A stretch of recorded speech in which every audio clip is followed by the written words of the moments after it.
Mayroong ginagawang gwapo. Mayroong ang may-ari ng maganda. Maganda yung pagkagawa ng bahay. Oo. Maganda rin yung may-ari. Ganyan. Ano yung pangalan ng gulay? Letos. Ha? Letos. Letsugas. Ano, sarap yung kakain. Masarap kahit walang sauce.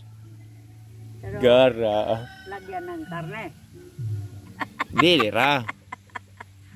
Hindi na lagyan ng karne. Tay ni akong bisita. Tay ni akong bisita. O gaala kay Tagalog-Tagalog ni akong bisita. Ay, ini mo good evening. Relax ko sa diya kay lantaw sa kadiya kay unya na pa dayon dito kay kapoy pa man kainit kayo. So, lingaw-lingaw rin ako ang bisita guys. Si Feliciana. Alright. Hindi ba basa yan? Ha? Basa ko? Oh. Ano ilagay? Karang kuan, litos.